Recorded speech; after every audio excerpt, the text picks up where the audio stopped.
Greetings, heroes. Coach Rick here. I am rocking the festive winter sweater. A little bit of Christmas because it's been so blustery here in San Diego. Hope you're doing well. This is our last session of February Book Club, our last look at the 7 Habits of Highly Effective People.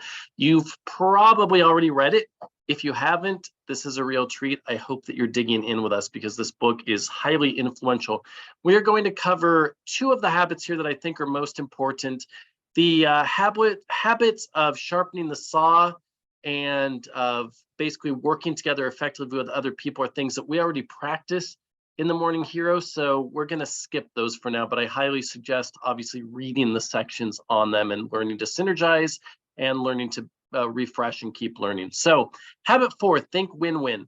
This is the last big grid. Covey likes his quadrants, and if you know me, you know I love to draw these things out too. So we're going to go over the 4 basic paradigms.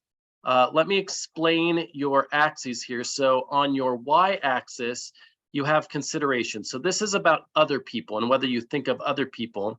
And on your x-axis is personal courage. That's about yourself. So yourself, thinking about yourself, low to high, thinking about others, low to high. So the low consideration for yourself and others is a lose-lose. This is weak and not nice. You'll often see this used when couples are going through divorce, and it's, scorched earth. I don't care what she gets, or I don't care what I get as long as she doesn't get what she wants. Or sometimes when employees quit, they'll go crazy and trash the office or something. That's I'm hurt. You see this a lot of times also in relationship breakups, where this couple that used to be totally in love and cared about each other all of a sudden are saying horrible things, and it's obviously that's not true. You loved each other at one point. So this is the scorched earth paradigm. Win-lose. This is the what we think of as like the classic schmarmy salesman or the person who's out for themselves. They're tough and they're not nice. I'm going to get what I want. What you want is not only is it unimportant, but I need to take away from you. It's a net sum game. So for me to win, you have to lose. I've seen offices, and the book talks about this, set this up as an inter-office contest, which is, probably a bad idea if there's only one winner of a contest, because it means that person has to win by making everyone else lose, and it can get pretty ugly. There are much better ways to frame contests where people work together. Lose-win, this is the nice guy syndrome. This is the one where I will take the hit because I want you to get what you want. This also comes up a lot in relationships where a partner will maybe sacrifice what they want or not voice what they want and let the other person get what they want in order to seem fair or balanced or loving. The problem is if you keep losing all the time, you're eventually going to build up resentment. So Covey talks about getting to this corner, which is win-win. How can we both win? How can we create more than the sum of our parts? This is the tough but nice. And so from this basic quadrant, Covey introduces another take on it. And this is the win-win or no deal. So win-win is really good. You go into a meeting or a negotiation and you really try to understand, how can I create something that's of value for both sides? But sometimes that's just not going to be possible. And so Covey gives us this 5th option, which is win-win. We're going to go for that. But it might not happen. If it doesn't, that's okay. We walk away from it, no harm, no foul. And this is going to give you a lot more power because you don't have to stay in something. You don't have to put an agenda on it. It either works or it doesn't. And if it does, it can walk away. You both can walk away, and it will give both of you more power. So this either is a great deal for both of us or we don't do it. Great way to deal with salespeople. Mr. Salesman, I want a good product. You need to make your commission. Let's find a way to do it, or let's just not do business this time. A great way to work with vendors, great way to work with people in a lot of transactional type items. So here's some really good behaviors I'll let you read, but go in thinking win-win. And we're going to get into this right now about asking what's a win for you, asking the other guy and listening to confirm, and then sharing what a win is for you. And then look for alternatives that maybe neither of you had thought about.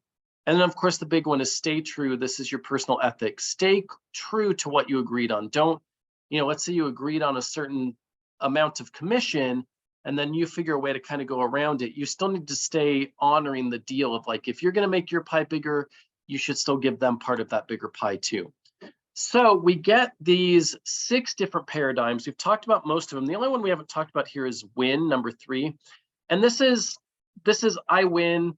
Whatever you do is irrelevant. I don't care whether you win or lose. I'm only focused on me. So this is basically every option you can get. And you really want to try to be in here win-win, or especially win-win or no deal. That's just very effective, and you keep a lot of integrity. So remember that slide taught us or urged us to understand the other person's win first. Understand what they want, what they need.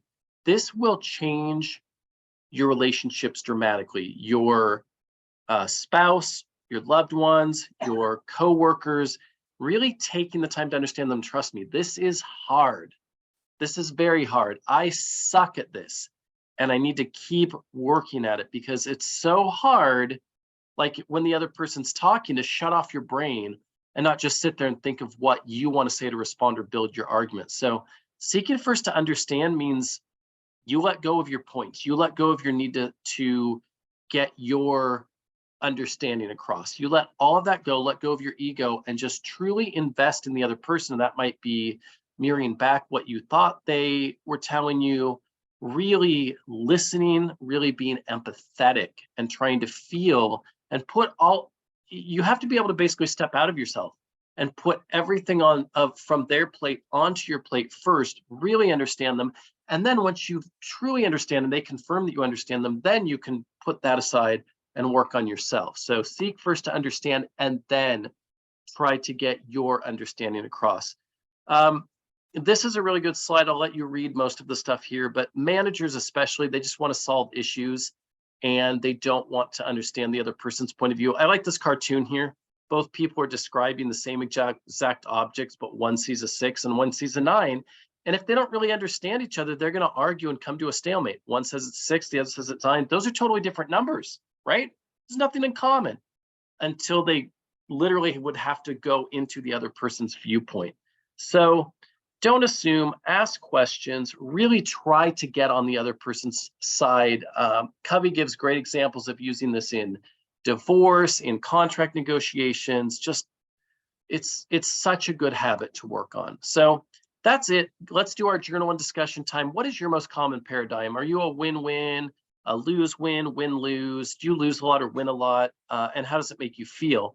And then how would seeking first to understand look in your actual experience? Where do you need to apply this? All right, I'm going to leave it to your group leaders, your mastermind leaders, to talk about this with you. If you're not watching this in one of our masterminds, please leave a comment for us below. Thanks so much. This is Coach Rick. I will talk to you soon.